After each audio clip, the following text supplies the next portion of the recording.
Hi friends, మనస్మిత స్టోరీస్కి మీ అందరికీ స్వాగతం, సుస్వాగతం. హాయ్ ఫ్రెండ్స్, ఈరోజు మనం చదువుకోబోయే కథ గుణపాఠం. బాగా లేట్గా ఇస్తున్నానని ఫీల్ అవుతున్నారు కదా. నా చేతి పరిస్థితి చూడండి ఎలా ఉందో. ఎందుకేనండి కొంచెం లేట్ అవుతుంది. బాగా పెయిన్, వాపు కూడా వస్తుంది. అందువల్లే లేట్ అవుతుందండి. కాకపోతే మీరు కొంచెం లేట్ అయినా కూడా నా కథల మీద కాన్సన్ట్రేషన్ తగ్గించకండి ప్లీజ్. సరే, కథలోకి వెళ్దామా. గుణపాఠం. అత్తగారిని, ఆడపడుచుల్ని, భర్తని ఎలా గౌరవించాలో తెలియని ఆడపడుచుకి కొత్తగా పెళ్ళైన మరదలు ఎలా బుద్ధి చెప్పి ఆమె కాపురాన్ని నిలబెట్టిందో ఈ కథలో తెలుసుకుందాం. కథ పేరు గుణపాఠం. సుస్మిత, ఆమె అత్తగారు రాజీ కూర్చొని టీవీలో ఇంట్రెస్ట్గా సీరియల్ చూస్తూ ఉన్నారు. ఆ అమ్మా అంటూ పెద్దగా ఏడ్చుకుంటూ లోపలికి వచ్చింది అనుపమ. ఏంటి తల్లి, ఏమయ్యింది? ఎందుకమ్మా అలా ఏడుస్తున్నావు? రా కూర్చో ముందు అని కూతుర్ని బుజ్జగిస్తూ సోఫాలో కూర్చోబెట్టింది రాజీ. సుస్మిత వెళ్ళి మంచినీళ్లు తెచ్చి, ముందు మంచినీళ్లు తాగండి వదినా అని ఆమెకు మంచినీళ్లు పట్టించింది. ఇప్పుడు చెప్పండి వదినా, ఏమైంది? ఎందుకు అలా ఏడుస్తున్నారు? చూడండి అత్తయ్య గారు ఎలా అయిపోతున్నారో అంది. సరేలే సుస్మిత, అనుని నేను చూసుకుంటాను. నువ్వు వెళ్ళి తనకు తినటానికి ఏమైనా చెయ్యి. ఎప్పుడు తిందో ఏమో అంది రాజీ. సరే అత్తయ్య అంటూ వంటగదిలోకి వెళ్ళింది సుస్మిత. సుస్మిత వంట పూర్తి చేసేటప్పటికి తల్లి కూతుళ్ళు ఇద్దరూ నవ్వుకుంటూ కూర్చొని సీరియల్ చూస్తున్నారు. ఆశ్చర్యపోయింది సుస్మిత. అమ్మా సుస్మిత, ప్లేట్లో పెట్టుకుని రమ్మా. తను అసలే దిగుల్లో ఉంది. ఇప్పుడు డైనింగ్ టేబుల్ వరకు ఏమొస్తుంది అంది. ప్లేట్లో అన్నం పెట్టి కూరలు వేసి తీసుకొచ్చింది. అత్తగారు కలిపి కూతురికి గోరుముద్దలు తినిపించింది. మా అమ్మ కూడా అంతే కదా. అమ్మ దగ్గర కూతుర్లు ఎప్పుడూ ఇంతే, చిన్నపిల్లలైపోతారు అనుకుంటూ లోపలికి వెళ్ళి అంట్లన్నీ క్లీన్ చేసి వచ్చేసరికి అత్తగారు, అనుపమ రూమ్లోకి వెళ్ళి ఏదో మంత్రాలు ఆడుకుంటున్నారు. సరేలే, తల్లి కూతుర్లు కదా, ఏదో మాట్లాడుకుంటున్నారు అనుకుంది. తన రూమ్లోకి వెళ్ళి కాసేపు రెస్ట్ తీసుకొని మళ్ళీ పనిలో పడింది. స్నాక్స్, టీ రెడీ చేసి అత్తగారికి, ఆడపడుచుకి పెట్టింది. సాయంత్రం ఇంటికి వచ్చిన వికాస్, ఏంటక్క ఏమైంది? బావతో మళ్ళీ గొడవ అన్నాడు. ఆ మాటకి అనుపమ చేతుల్లో మొహం దాచుకొని అంతా నా కర్మ అని గట్టిగా ఏడ్చింది. ఆ మాటకి రాజీ కొడుకు మీద ఇంతెత్తున ఎగిరిపడింది. ఏంట్రా వికాస్ ఆ మాటలు? అక్కడికి అక్క ఏదో కావాలని గొడవ పెట్టుకుని వచ్చినట్లు మాట్లాడుతున్నావు. అయినా ఆడపిల్లకి ఏదైనా కష్టం వస్తే పుట్టింటికి కాక ఎక్కడికి వెళ్తుందిరా? కొత్తగా ఇలా మాట్లాడుతున్నావు అంది కోడల వైపు చురుగ్గా చూస్తూ. అసలు ఈ గొడవే తెలియని సుస్మిత అత్తగారి చూపుకి తెల్లబోయింది. ఇదేంటి అటు తిరిగి ఇటు తిరిగి నా మీద పడ్డారు? అసలు ఆడపడుచు ఎందుకు వచ్చింది? భర్త ఏమన్నారు? అత్తయ్య ఏమంటుంది? ఏమీ అర్థం కాలేదు సుస్మితకి. తల వంచుకొని కిచెన్లోకి వెళ్ళి తన పని తాను చూసుకోసాగింది. వికాస్ చిరుబుర్రులాడుకుంటూ రూంలోకి వెళ్ళాడు. అత్త, ఆడపడుచు టీవీ పెద్ద సౌండ్ పెట్టుకొని అందులో వచ్చే ప్రోగ్రాం చూసి నవ్వుకుంటున్నారు. ఇందాక జరిగిన గొడవ అసలు వాళ్ళకి పట్టట్లేదు. ఆశ్చర్యం అనిపించింది సుస్మితకి. భర్తకి టీ తీసుకుని వెళ్ళింది సుస్మిత. ఏంటండి అలా అన్నారు మీ అక్కని? తను ఫీల్ అవ్వదా? అత్తయ్య గారు చూడండి ఎంత ఫీల్ అయ్యారో అంది. వాళ్ళ విషయం నీకు తెలియదు స్మిత. అక్క పెళ్ళై 3 ఏళ్ళు అయ్యింది. తను ఇలా అలిగి పుట్టింటికి రావటం చాలా మామూలు విషయం. మినిమం సంవత్సరంలో 6-7 సార్లు వస్తుంది. వచ్చినప్పుడు ఒక నెల పైనే ఉంటుంది. ఆ తర్వాత వాళ్ళ అత్త, మామగారు ఫోన్లు చేసి బతిమలాడటం, బావగారు వచ్చి కాళ్ళు గడ్డాలు పట్టుకుని బతిమాలి తీసుకువెళ్తారు. అది అలుసుగా తీసుకుంటుంది అక్క. అక్కడ వాళ్ళు ఎంత సఫర్ అవుతున్నారో ఆలోచించటం లేదు అన్నాడు. అవునా, అలా ఎందుకు చేస్తుందండి? మీ బావగారంటే ఇష్టం లేదేమో. ఇష్టం లేని పెళ్లి చేశారా అంది సుస్మిత. అదేం కాదు, అక్కకి అత్తగారిల్లు, అత్తమామలు, ఆడపడుచులు ఎవ్వరన్నా ఇష్టం లేదు. ఒక్క భర్త మాత్రం కొంతవరకు ఇష్టం. అది తను చెప్పిన మాట వింటే మాత్రమే. వినకపోతే భర్త లేదు, ఏమీ లేదు. ఎవరైనా ఒకటే అనకూడదు. కానీ మహాస్వార్థపరురాలు, మహా పెంకిది మా అక్క, మా అమ్మ కూడా. కూతురికి అత్తగారింట్లో ఎలా ఉండాలో నేర్పాల్సిన అమ్మే అక్కకి ఈ చండాలమంతా నేర్పింది.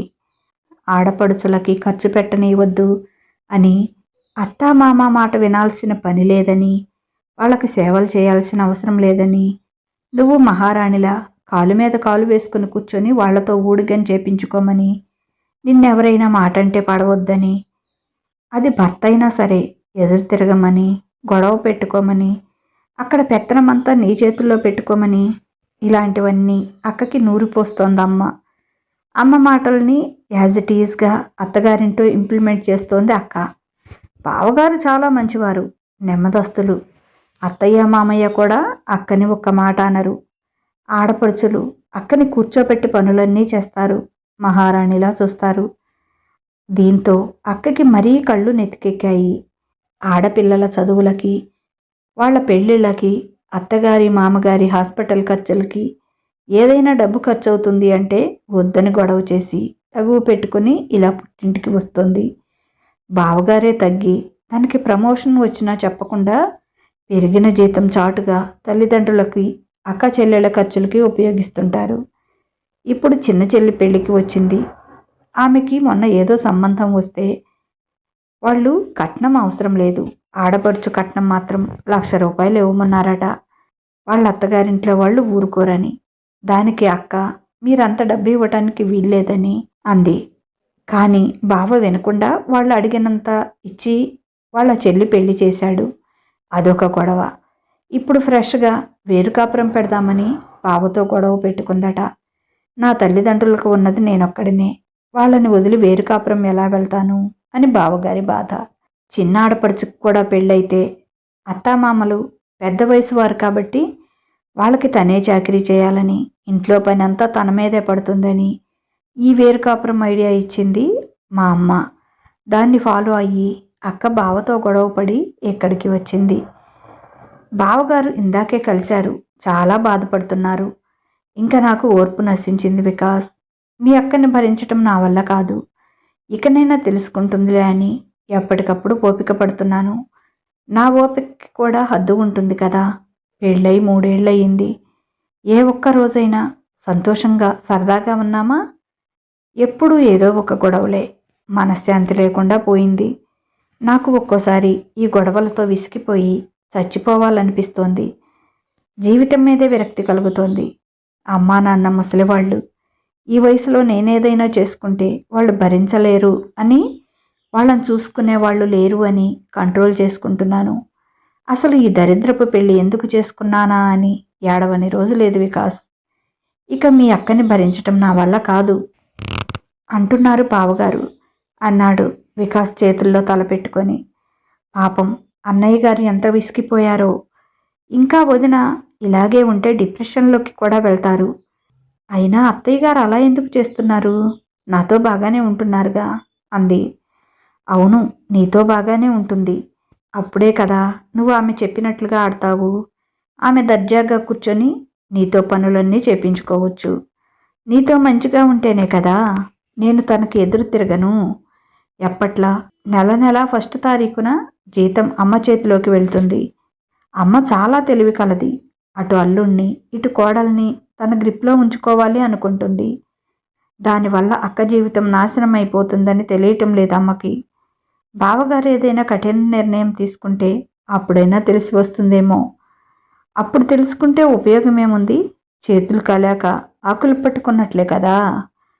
నాకు వీళ్ళకంటే బావగారి గురించే భయంగా ఉంది స్మిత. ఇక దాంతో మీరు వేగలేరు. డివోర్స్ తీసుకోండి బావగారు. వేరే మంచి అమ్మాయిని చూసి పెళ్లి చేసుకోండి అని చెబుదామనుకుంటున్నాను. పాపం ఆయన మనిషే కదా, ఎన్నాళ్ళని భరిస్తాడు అన్నాడు వికాస్. మీరు తెలివి తక్కువగా అలాంటి ఐడియాలు ఇవ్వకండి. ముందు మనం ఇటు నుంచి నరుకు వద్దాం. మీ అమ్మని అక్కని దారిలో పెట్టే ప్రయత్నం రేపటి నుంచే చేద్దాం. వీళ్లలో మార్పు రాకపోతే అప్పుడు ఆలోచించుకోవచ్చు అంది. నీ మాట వింటారా వాళ్ళు? నువ్వేదో భ్రమలో ఉన్నట్టున్నావు అన్నాడు వికాస్. అలాగా, రేపు మార్నింగ్ నుంచి చూడండి. నేను నా నాటకం మొదలు పెడతాను. దానికి మీరు కూడా హెల్ప్ చేయండి అంది సుస్మిత. Okay done Smitha. అక్క జీవితం బాగుపడుతుందంటే నాకు సంతోషమే కదా అన్నాడు వికాస్. తర్వాత రోజు 8 అవుతుంది. వికాస్, సుస్మిత ఇంకా లేవలేదు. తల్లి కూతురు నిద్రలేచి సోఫాలో కూర్చున్నారు కాఫీ కోసం వెయిట్ చేస్తూ. దీనికేమొచ్చింది ఈరోజు? ప్రతిరోజు 6 గంటలకల్లా నిద్రలేచి ఈ టైంకి పని అంతా అయిపోయేది అంటుంది రాజీ. అప్పుడే వికాస్ లేచి బయటకు వచ్చాడు. అతని వెంటే ముక్కుతూ మూలుగుతూ బయటికి వచ్చి సోఫాలో కూలబడింది సుస్మిత. ఏంటమ్మా సుస్మిత, ఈరోజు ఇంత ఆలస్యమైంది? నీ చేతి కాఫీ తాగందే నాకు రోజు తెల్లవారదని తెలుసు కదమ్మా. వదినా నేను నీ కాఫీ కోసమే వెయిట్ చేస్తున్నాం. త్వరగా కాఫీ కలిపించి బ్రేక్ఫాస్ట్ ప్రిపేర్ చేయమ్మా, వదినకు ఆకలేస్తుందంట అంది రాజీ. అమ్మా, దాన్ని చూస్తే అర్థం కావటం లేదా? అది రాత్రంతా ఒక్క నిమిషం కూడా నిద్రపోలేదు. రాత్రంతా తనకి ఫుల్ ఫీవర్, ఒళ్ళు నొప్పులు, తలనొప్పి, చలి, జ్వరంతో బాధపడుతోంది. మీరెప్పుడో లేచారు కదా, కొంచెం కాఫీ కల్పిస్తే టాబ్లెట్స్ అయినా వేసుకుంటుంది అనుకున్నాను. మీరింకా ఇక్కడే కూర్చున్నారు. తను ఇప్పుడు ఏ పని చేసే పరిస్థితుల్లో లేదు. మీరు వెళ్ళి కాఫీ కలిపి బ్రేక్ఫాస్ట్ ప్రిపేర్ చేయండి అన్నాడు వికాస్. అవును అత్తయ్య గారు, నేను అస్సలు లేవలేకపోతున్నాను. సారీ అండి, మీతో పనులు చేపించుకోవలసి వస్తుంది అంది నీరసంగా సుస్మిత ఎంతో ఫీల్ అవుతూ. పర్వాలేదులేమ్మా, రోజూ నువ్వు నాకు చేయటం లేదు అని లేచి వంటగదిలోకి వెళ్ళి అందరికీ కాఫీ కలుపుకొచ్చింది. వికాస్, ఈరోజు బ్రేక్ఫాస్ట్ ఆర్డర్ పెట్టరా, లేకపోతే బయట నుంచి తీసుకురా అంది. లేదమ్మా, సుస్మితకి బయట ఫుడ్ పడదు తెలుసుగా. అసలే తనకు హెల్త్ బాగా లేకపోతే బయట తెమ్మంటావు? అయినా ఇంట్లో మీరిద్దరు ఆడవాళ్ళు ఉన్నారు, కనీసం బ్రేక్ఫాస్ట్ చేయలేరా? పిండ్లు కూడా అన్నీ రెడీగానే పెట్టి ఉంటుంది సుస్మిత అన్నాడు. ఇక ఆ దెబ్బకి చచ్చినట్లు నువ్వు కూడా రావే, నా ఒక్కదాని వల్ల కావటం లేదు అని కూతురుతో అంది రాజీ. నాకేం చేతనవునమ్మా, నాకు చేత కాదు అంది అనుపమ. ఏంటక్క అలా అంటావు? నువ్వు కూడా ఆడదానివేగా. సుస్మిత నీకంటే ఎంత చిన్నది, తను అన్ని పనులు ఎంత చక్కగా చేస్తుంది. మా పెళ్ళైన తరువాత ఇంట్లో పని మనిషిని కూడా తీసేసింది. అన్ని పనులు తనే చేస్తుంది. అమ్మకి నాకు అన్నీ టైంకి తనే అందిస్తుంది. తనకంటే పెద్దదానివి, నాకేమీ రాదు అంటావేంటి? ఆ మాట అనడానికి సిగ్గుగా లేదా నీకు? పనులు తప్పించుకోవడానికి ఇలాంటి డైలాగ్స్ వేయకుండా అమ్మకి హెల్ప్ చేయిపో. పెద్దది, అమ్మ ఒకటి ఎలా చేస్తుంది అన్నాడు వికాస్. ఆ మాటకి అవును అన్నట్లు చూసింది రాజీ. పని అంతా ఎక్కడ తను ఒక్కదాని మీదే పడుతుందో అని. ఇక తప్పక లేచి వెళ్ళింది అనుపమ ఎంతో బాధపడుతున్నట్లుగా. సారీ అత్తయ్య, మిమ్మల్ని కష్టపెడుతున్నాను. ఈ ఒక్కరోజుకి ఎలాగో అడ్జస్ట్ కండి అంది సుస్మిత. అయ్యో అలా అనకమ్మా, నీకు నేను కాకపోతే ఇంకెవరు చేస్తారు అని తీయగా మాట్లాడింది రాజీ. ఐ లవ్ యూ అత్తయ్య, మీలాంటి అత్తగారు దొరకటం నిజంగా నా అదృష్టం. అందుకే నాకు మా అమ్మ కంటే మీరంటేనే ఇష్టం అత్తయ్యా అని సోపు రాసింది సుస్మిత. రాజీ అను కలిపి ఎలాగో తిప్పలు పడి ఇడ్లీ చట్నీ చేశారు. ఈ రోజుకి ఇది చాలే అనుకున్నారు. ఏంటమ్మా, రోజు సుస్మిత 2 టిఫిన్స్ చేస్తుంది, 2 రకాల చట్నీలు సాంబారు చేస్తుంది. అలా అలవాటైపోయిందమ్మా. రోజు నువ్వు కూడా సుస్మితను మెచ్చుకుంటూ తింటూనే ఉన్నావు కదమ్మా. ఈరోజు ఇదేంటమ్మా అన్నాడు వికాస్. ఈ ఒక్కరోజుకి సర్దుకోరా నాయనా, రేపటి నుంచి నీ భార్య నీకు కావలసినట్లు చేసి పెడుతుంది అంది రాజీ. అంటే ఒకవేళ దానికి తగ్గకపోతే నా మొహాన ఈ ఇడ్లీనే వేస్తావా అన్నాడు కోపంగా వికాస్. పోనీలే అత్తయ్య, ఆయన వరకు ఒక్క దోశ వేయండి, కొంచెం గ్రీన్ చట్నీ కూడా చెయ్యండి. నాకు ఈ చట్నీ తినాలనిపించటం లేదు, ప్లీజ్ అత్తయ్య అంది చచ్చినట్టు. ఒకళ్ళు దోశ వేస్తుంటే ఇంకొకళ్ళు చట్నీ రెడీ చేశారు. అమ్మా నాకు ఒక ఎగ్ దోశ అన్నాడు వికాస్. అమ్మా నాకు కూడా, నాకు ఆ ఇడ్లీ అస్సలు తినబుద్ధి కాదు అంది అను. అందరికీ దోశలు వేసిచ్చి రాజీ తినబోయేటప్పటికి 10 అవుతుంది. అత్తయ్య త్వరగా తిని వాషింగ్ మిషన్లో బట్టలు వేసి ఈ అంట్లన్నీ కడిగేసేయండి, ఇల్లు కూడా ఊడ్చి మాప్ పెట్టేసేయండి, ఆ తర్వాత లంచ్ ప్రిపేర్ చేయండి. ప్లీజ్ అత్తయ్య, మీకు శ్రమిస్తున్నాను, ఏమీ అనుకోకండి సారీ అత్తయ్య అనుకుంటూ బెడ్రూమ్లోకి వెళ్ళి ముసుగు తన్నింది. పనులన్నీ వింటున్న రాజీకి మూర్ఛ వచ్చినంత పని అయ్యింది. ఫోన్ చూస్తూ కూర్చున్న అనుపమ్మని, అక్క నువ్వు కూడా అమ్మకి హెల్ప్ చేయి, అమ్మ ఒకటే అన్ని పనులు ఎలా చేస్తుంది? అవునే అను, నా ఒక్కదాని వల్ల కాదు, పాపం సుస్మిత రోజు ఈ పనులన్నీ ఒక్కటే ఎలా చేస్తుందో ఏంటో అంది. తల్లి వైపు కొరకొరా చూస్తూ విసురుగా లేచి వెళ్ళింది అను. అలా పాపం సుస్మిత జ్వరం వారం రోజులు తగ్గలేదు. ఇంట్లో పనులన్నీ తల్లి కూతుర్ల పాలపడ్డాయి. ఇద్దరూ కింద మీద పడుతున్నారు ఇంట్లో పనులు చేయడానికి. ఏదైనా అనటానికి భయం. వికాస్ ఆఫీస్కి సెలవు పెట్టుకొని మరీ భార్య దగ్గరే కూర్చుంటున్నాడు. దాంతో చిర్రెత్తుకొచ్చింది అనుపమకి.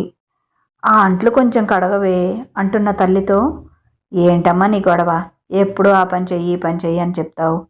మా అత్తగారింట్లోనేమో ఏ పని చెయ్యొద్దు, మహారాణిలా కాలు మీద కాలేసుకొని కూర్చో, నీకేం కర్మ పని చేయటానికి అని నువ్వే చెప్పావు. 3 సంవత్సరాల నుంచి అటు పుల్ల తీసి ఇటు పెట్టకుండా కూర్చోబెట్టారు మా అత్త ఆడపడుచులు. ఏంటి మీ ఇంటికి రాగానే నన్ను పని మనిషిని చేస్తున్నారు.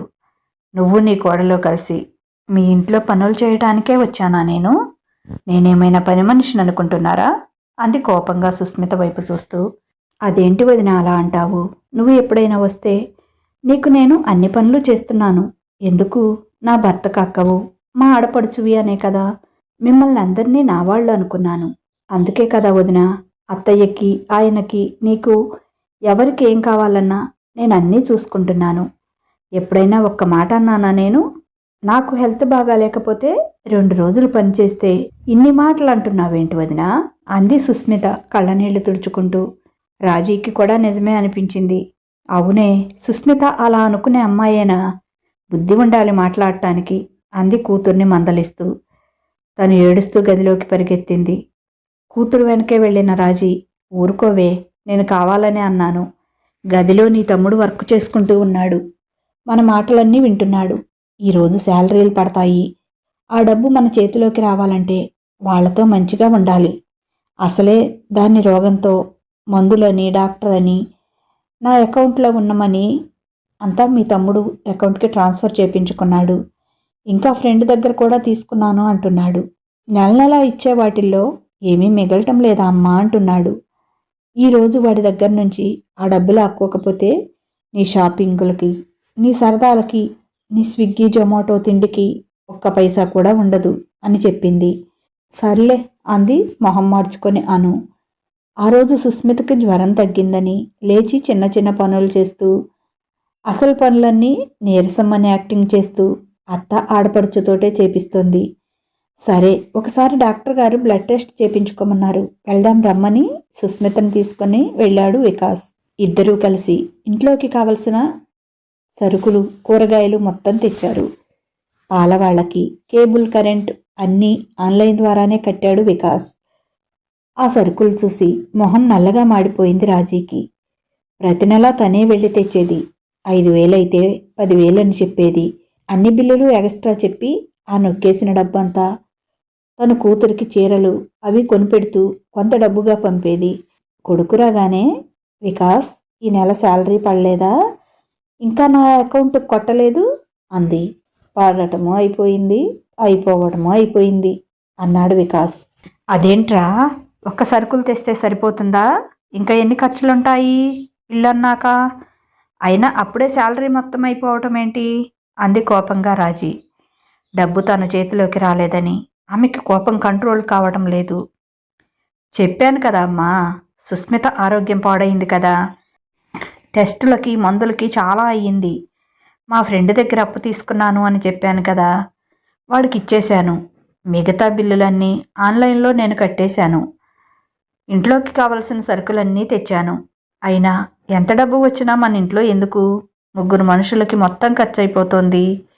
మా ఫ్రెండ్కి నా శాలరీలో సగం కూడా రాదు. వాళ్ళింట్లో 5 మనుషులుంటారు. వాడి శాలరీలో వాడు ఇంకా ఈఎంఐ కూడా కడుతున్నాడు. మన ఇంట్లో ఎందుకని ఇంత అవుతుందో అర్థం కావటం లేదు అన్నాడు వికాస్.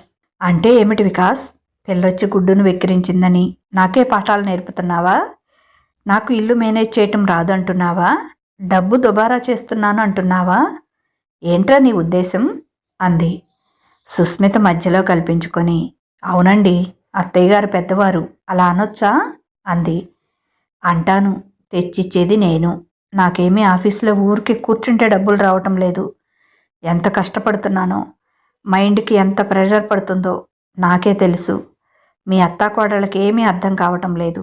ఎంత ఖర్చు పెడుతున్నారో అన్నాడు. అవునా, మాకు చేత కాదా? సరే, ఈ నెల నుంచి మీ శాలరీ నాకు ఇవ్వండి. ఏం ఖర్చు పెడతానో, ఎంత ఖర్చు అవుతుందో ప్రతి పైసాకి మీకు లెక్క రాసి చూపెడతాను. అంతేగాని మీ ముష్టి డబ్బు కోసం దేవత లాంటి అత్తయ్య గారిని ఏమైనా అంటే నేను అస్సలు ఊరుకోను అంది. కోడలు తనకే సపోర్ట్ చేస్తుంది అనే ఆవేశంలో, అవునరా, అంతే, కోడలికే ఇవ్వు అంది రాజీ. సరేనమ్మా, ఇప్పటికైతే నా దగ్గర ఏమీ లేవు. ఏదైనా అవసరమైతే ఎవరి దగ్గరైనా అడుగుతాను. ప్రస్తుతం మాత్రం మీ దగ్గర ఏమైనా ఉంటే బయటకు తీయండి. వాటితో సర్దుకోండి. ఎవరి దగ్గర అప్పు చేసే పని ఉండదు అన్నాడు. మా దగ్గర లేవు అంటే మా దగ్గర లేవు అన్నారు. అప్పటికే రాజీ గొంతులో పచ్చి వెలక్కాయ పడినట్టయింది. ప్రస్తుతానికి తన దగ్గర పైసా లేదు. కొడుకు ఈ నెలలో రూపాయి కూడా ఇవ్వనంటున్నాడు. తర్వాత కూడా కోడలికి ఇస్తానంటున్నాడు. ఇక తన పరిస్థితి ఏంటి? అంటే ఇక పెత్తనం తన చేతుల్లోంచి పోయినట్టేనా అనుకుంటే ఏదో తన సర్వస్వాన్ని కోల్పోయినట్టు ఫీల్ అయింది రాజీ. ఈ నాటకమంతా చూస్తూ, నీ కోడలు కావాలని ఇదంతా చేస్తోంది.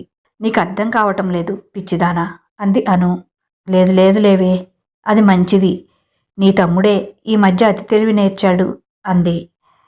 తనకి ఫీవర్ తగ్గినా కానీ సుస్మిత కాళ్ళు నొప్పులు, వేళ్ళు నొప్పులు, నీరసం అని వంకపెట్టి పనులు చేయకుండా కూర్చొని తల్లి కూతుర్లతో పనులు చేపిస్తోంది. చేతిలోంచి పెత్తనం పోయిందని ఓ దిగులు. చేతిలో రూపాయి లేదు. ఇంట్లో పని అంతా చేయాల్సి వస్తుంది. అన్నీ మనసులో పెట్టుకొని బీపీ తెచ్చుకుంది రాజీ. ఓ రోజు మెట్లు దిగుతూ పడి కాలు విరగ్గొట్టుకుంది. డాక్టర్ కట్టుకట్టి ఓ నెల వరకు కాలు కింద పెట్టకూడదు అని చెప్పాడు. అత్తగారికి తనే దగ్గరుండి అన్ని సేవలు చేస్తూ ఇంటి పని అంతా ఆడపడుచు మీద వేసింది సుస్మిత. ఈ పనులు నాకు అలవాట్లేదు, నేను చేయను అంది అనుపమ. అలా అంటే ఎలా వదినా? మన ఇంట్లో పనులు మనం కాకపోతే ఎవరు చేస్తారు? అయినా ఈ ఇంట్లో ఉండాలంటే ఈ పనులన్నీ చేయాల్సిందే, తప్పదు వదినా, నువ్వేమైనా అనుకో అని నిష్కర్షగా చెప్పింది. ఏంటి, నా మీద అజమాయిషీ చలాయిస్తున్నావా? మా అత్తగారింట్లోనే నాకు ఒక పని కూడా చెప్పరు. ఎవరూ నన్ను ఒక మాట నెరగరు. నీ బోడి పెత్తనమేంటి నా మీద అంది. అది మీ ఇంట్లో సాగిందేమో, నా ఇంట్లో సాగదు. నా ఇంట్లో ఉండాలంటే ఇలాగే ఉండాలి. వాళ్ళు ఇలా మెత్తగా ఉండబట్టే నువ్వు ఇలా సాగించుకొని పుట్టింటి మీద పడ్డావు. పెళ్ళై 3 ఏళ్ళవుతోంది. ప్రతిసారి భర్త మీద అలిగి పుట్టింటికి రావడానికి సిగ్గుగా అనిపించటం లేదా? నువ్వేమైనా ఇంకా చిన్నపిల్లవా? వెంటనే గర్భం వస్తే ఈ పాటికి 2 సంవత్సరాల బిడ్డ ఉండేవాడు. అయినా నీలాంటి వాళ్ళకి బిడ్డలు పుడితే వాళ్ళని మాత్రమేం చూస్తారులే. అత్త మామ ఆడపడుచుల్లాగే బిడ్డలు కూడా బరువే అనుకుంటారు నీలాంటి వాళ్ళు. అయినా నిన్నిలా తయారు చేసినందుకు మా అన్నయ్యని అనాలి, మీ అత్తామామని అనాలి. బాధ్యతగా పెంచినందుకు, అత్తగారింట్లో ఎలా మెలగాలో చెప్పనందుకు అత్తయ్య గారిని అనాలి. ఏం, ఇప్పుడు వారం నుంచి అత్తయ్య గారికి ఆరోగ్యం బాగా లేకపోతే సకల సేవలు నేను చేయటం లేదా? నాకేమవసరం? మీ అమ్మకి నేను చెయ్యను అనలేక కాదు. అత్తగారింటికి వచ్చాక అత్త కూడా మన అమ్మే అనుకోవాలి. ఇక అత్తగారిల్లే మన ఇల్లు అవుతుంది. అంతేకాని పుట్టిల్లు ఎప్పుడు మన ఇల్లు కాదు వదినా. చుట్టం చూపుగా వెళ్ళి వచ్చే ఇల్లు మాత్రమే. నీ ఇంట్లో పనులు చేసుకోవటానికి, నీ ఇంట్లో వాళ్లకు సేవలు చేయడానికి నీకంత పరువు నష్టం అని ఎందుకు అనుకుంటున్నావో నాకు అర్థం కావటం లేదు. ఇక అదంతా అనవసరం వదినా. నువ్వు ఇక్కడ ఉండాలంటే ఖచ్చితంగా ఇంట్లో పనులన్నీ చేయాల్సిందే. ఇలాగే రోజు స్విగ్గీల్లో, జొమాటోల్లో నీ ఇష్టం వచ్చినట్టు ఆర్డర్లు పెట్టుకొని తినడానికి వీల్లేదు. నేను పెట్టిందే తినాలి. ఇది నా ఇల్లు. ఇక్కడ నా మాట మాత్రమే చెల్లుతుంది. నీదేదైనా ఉంటే నీ ఇంట్లో చెల్లించుకో అని అత్తగారికి జ్యూస్ తీసుకుని వెళ్ళింది. తనని కన్న తల్లిలా చూస్తున్న కోడల్ని చూసి బుద్ధి తెచ్చుకుంది రాజీ. తన కూతురికి అత్తగారింట్లో ఎలా ఉండాలో నేర్పకుండా పూర్తిగా ఆపోజిట్గా నేర్పింది. తన కోడలికి కూడా ఆమె తల్లి అలాగే నేర్పితే ఈరోజు తన గతి ఏమిటి? తన కూతురికి కూడా చెప్పకుండా 1, 2 కూడా తనే పడుతుంది. నా కోడలు బంగారం కాదు, ఆమె తల్లి బంగారం. కూతురికి అత్తగారింట్లో ఎలా ఉండాలో చక్కగా నేర్పింది. నాలా కాదు అనుకుంది. అనుపమ గదిలో కూర్చొని ఏడుస్తోంది. అంటే ఇది నా ఇల్లు కాదా? అమ్మ ఎప్పుడూ ఇలా అనేది కాదు. ఇది నీ ఇల్లమ్మా, నీ ఇష్టం, నీ ఇష్టం వచ్చినట్లు ఉండొచ్చు ఇక్కడ అనేది. బుద్ధి వచ్చింది. ఈ ఇల్లు నాది కాదట. అయినప్పుడు నేను ఇక్కడ ఎందుకు ఉండాలి? నా ఇంటికే నేను వెళ్తాను అని బట్టలు సర్దుకోసాగింది. వాళ్ళ నాటకంలో భాగంగా వికాస్ ఓ పేపర్ తెచ్చి అనుపమ చేతిలో పెట్టి చేతుల్లో తలపట్టుకొని కూర్చున్నాడు. ఏంట్రా ఇది అంది కోపంగా. అసలే చిరాగ్గా ఉన్న అనుపమ. ఏంటా? నువ్వు చేసిన నిర్వాకానికి ఫలితం. బావగారు నీతో విసిగిపోయారట. ఇక నీ మొహం కూడా చూడను అంటున్నారు. డైవోర్స్ పేపర్స్ పంపించారు. నీకెలాగూ అక్కడికి వెళ్ళటం ఇష్టం లేదు కదా. సైన్ చెయ్యి శుభ్రంగా. ఆయన ఓ మంచి అమ్మాయిని చూసి పెళ్లి చేసుకుంటారు.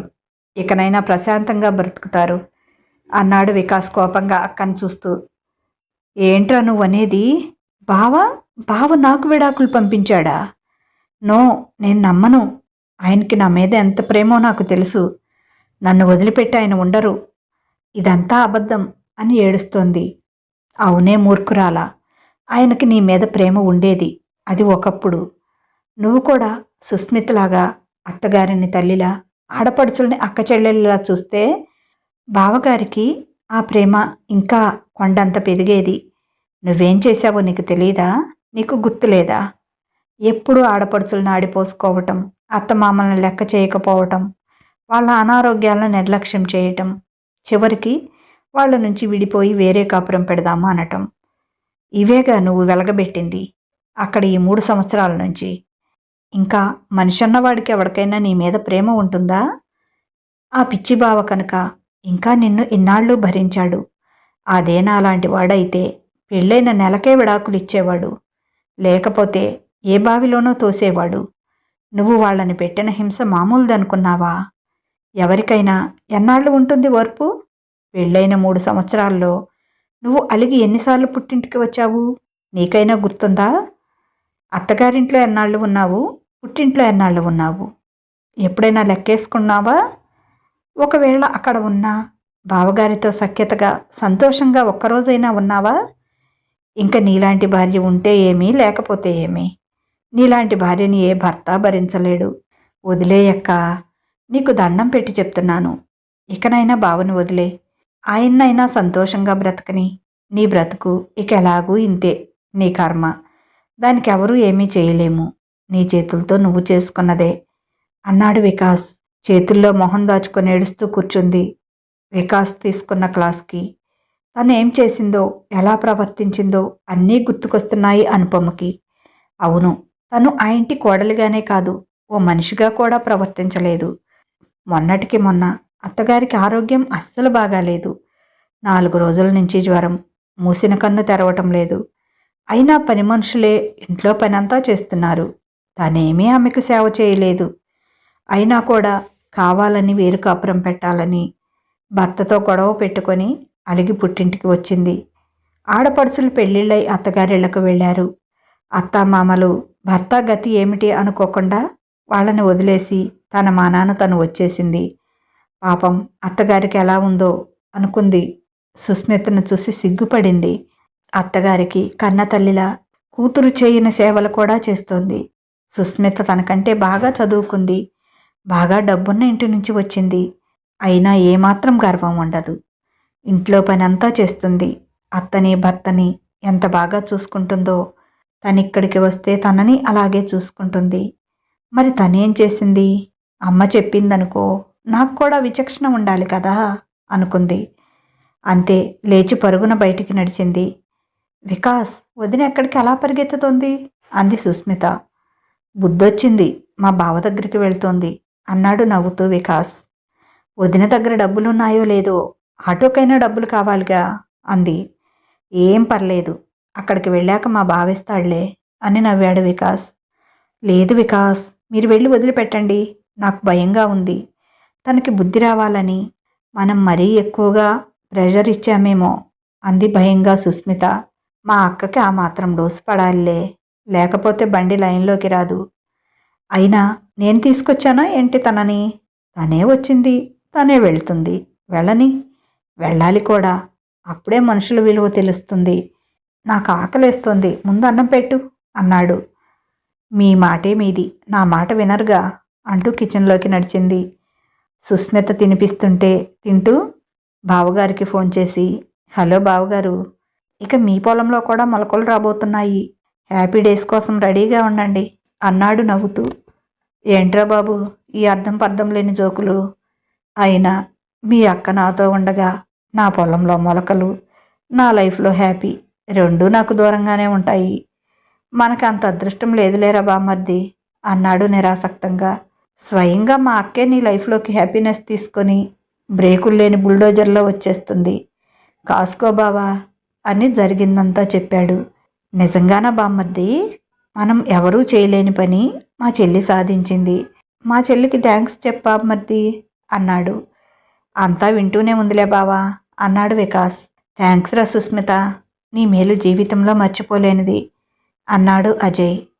అయ్యో అన్నయ్య, మనలో మనకి థ్యాంక్స్ ఏంటి? మీరిద్దరూ సంతోషంగా ఉండాలి, అదే మా కోరిక అంది సుస్మిత. అత్తయ్య గారికి ఇప్పుడు ఎలా ఉందమ్మా అన్నాడు. పర్లేదన్నయ్య, బాగానే ఉన్నారు అంది. అయినా నీలాంటి బంగారు తల్లిని కోడలుగా తెచ్చుకుంది, ఆవిడకి దిగులేముందిలే. జాగ్రత్తగా చూసుకో తల్లి అన్నాడు. సరే అన్నయ్య, వదిన దగ్గరికి వచ్చి ఉంటుంది, ప్రిపేర్గా ఉండండి, మరీ ఎక్కువగా ఏడిపించకండి అంది. వాళ్ళ ఆవిడ నేను చేయాలో మీ అన్న చూసుకుంటాడులే అని ఫోన్ కట్ చేసి, నువ్వు మీ ఆయన సంగతి చూసుకో బేబీ అన్నాడు. ఇప్పుడేగా ఆకలంటే ఫుల్గా తినిపించాను, ఇంకేం కావాలి పతిదేవా మీకు అంది. ఆమెని అమాంతంగా ఎత్తుకొని, చాలా కావాలి, ఆ ఆకలి తీరింది, ఈ ఆకలి తీరాలంటే ఆ పిల్లంటి నీ బొగ్గలు కావాలి, చెర్రీలాంటి లిప్స్ కావాలి, దూర జామ పళ్ళు లాంటి నీ అంటుంటే అతని నోటిని చేత్తో మూసి, ఇంకా నోరు మూసుకొని మీకు కావలసినవన్నీ తీసుకోండి అని అత్తగారి రూమ్ వైపు చూపించింది. అమ్మ నిద్రపోయి ఉంటుందిలే, ఈ మధ్య ఈ గొడవలు ఈ టెన్షన్స్తో చాలా గ్యాప్ వచ్చింది బేబీ, ఈరోజు మొత్తం ఫిల్ఫిల్ చేయాలి అంటూ సుస్మితను తీసుకెళ్లి బెడ్ మీద పడేసి ఆమె మీద చేరిపోయాడు. అంతా వింటూనే ఉన్న రాజీ తను చేసిన తప్పుని కోడలు సరిదిద్ది కూతురు కాపురం నిలబెట్టినందుకు మనసులోనే కోడలికి కృతజ్ఞతలు చెప్పుకుంది. సంవత్సరం తరువాత అనుపమ కొడుకు బుజ్జి దేవాంష్కి బారసాల ఘనంగా జరిపించారు వికాస్, సుస్మిత. అజయ్ కుటుంబం, వాళ్ళ ఆడపడుచుల కుటుంబాలు కూడా ఆ వేడుకలో సంతోషంగా పాల్గొన్నారు. అత్తగారు ఆడపడుచులతో ఎంతో కలివిడిగా ఉన్న అనుపమను చూసి సంతోషపడ్డారు వికాస్, సుస్మిత, రాజీ. అందరి కాళ్లకు నమస్కరించాక వికాస్ సుస్మితల దగ్గరికి వచ్చి, మేము మొదటగా మొక్కాల్సింది మీకురా, కాకపోతే మీరిద్దరూ మాకంటే చిన్నవాళ్ళు అయ్యారు అన్నాడు అజయ్. అదేంటన్నయ్య అలా అంటారు అంది సుస్మిత. మా జీవితంలో ఈ సంతోషానికి కారణం మీరే, లేకపోతే మా లైఫ్ ఎంత గందరగోళంగా ఉండేదో ఇప్పుడు అన్నాడు అజయ్. అవును సుస్మిత, మొదట్లో నన్ను అవమానించావని నీ మీద కోపంగా ఉండేది. తర్వాత మీ అన్నయ్య, మా అమ్మ కూడా చెప్పారు, నా సంతోషం కోసమే మీరు అలా నాటకమాడి నా జీవితాన్ని నిలబెట్టారు అని. చిన్నదానివైనా నిన్ను చూసి నేను చాలా నేర్చుకున్నాను. అత్తగారితో ఆడపడుచులతో ఎలా మెలగాలి, భర్తను ఎలా ప్రేమగా చూసుకోవాలి, అలాంటివి నిన్ను చూసే నేర్చుకున్నాను. నాకింత సంతోషాన్ని ఇచ్చిన మీ రుణం తీర్చుకోలేను అంది మరదలు చేతులు పట్టుకొని. అబ్బా అదేం కుదరదు, అలా మాటలు చెప్పి రేపు పుట్టబోయే మీ మేనకోడల్ని కోడలుగా చేసుకోకుండా ఎగ్గొడదామనుకుంటున్నారా అంది. ఎందుకు కాదంటాను, మీరు వద్దన్నా కూడా నా మేనకోడల్ని నేనే తీసుకెళ్ళి నా కొడుక్కిచ్చి చేసుకుంటా అంటూ ఆమె ఏం చెప్పిందో అర్థమై, వావ్ నిజంగా అంది సుస్మిత చేతులు పట్టుకొని ఊపేస్తూ. అనుకుంటున్నా, రేపు హాస్పిటల్కి వెళ్ళి కన్ఫర్మ్ చేసుకోవాలి అంది సిగ్గుపడుతూ. డేవిల్ నాకు చెప్పలేదు అన్నాడు వికాస్ సుస్మితని హగ్ చేసుకొని. సారీ బుజ్జి, ఈరోజే డౌట్ వచ్చింది, మార్నింగ్ నుంచి ఇద్దరం ఫుల్ బిజీగా ఉన్నాంగా, ఇప్పుడు అనుకోకుండా చెప్పేశాను అంది. ఏం పర్లేదులేమ్మా, అంతా మనవాళ్లేగా, ఈ శుభవార్త అందరికీ సంతోషమే కదా అంది రాజీ కోడల్ని హత్తుకొని. ఇదండి కదా. ఎలా ఉంది? మీకు నచ్చిందా? కొంతమంది అంతేనండి. అసలు వాళ్ళకంటే పక్కన వాళ్ళ సలహాలతోటే, ముఖ్యంగా తల్లి సలహాతోటి చెడిపోయే కాపురాలు చాలా ఉన్నాయి. తల్లిదండ్రుల అతి జోక్యంతో చెడిపోయే కాపురాలు కొన్ని ఉన్నాయి. తల్లి తండ్రి ఏం చెప్పినా తమకంటూ విచక్షణ ఉండాలి.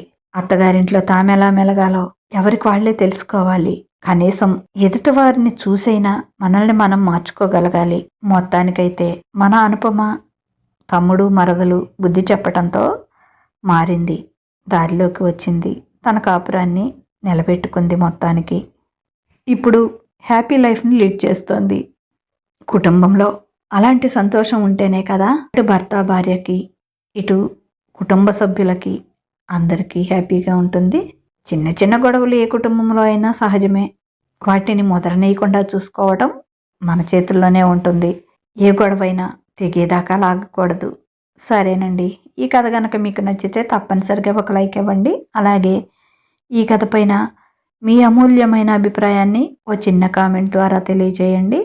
అలాగే మన మాటే మంత్రం మనస్మిత స్టోరీస్ని సబ్స్క్రైబ్ చేసుకోండి. మీకు తెలిసిన వారికి కూడా షేర్ చేయండి, వారితో కూడా చదివించండి. ఇక ఉంటాను. బాయ్. మీ లక్ష్మీ గంట.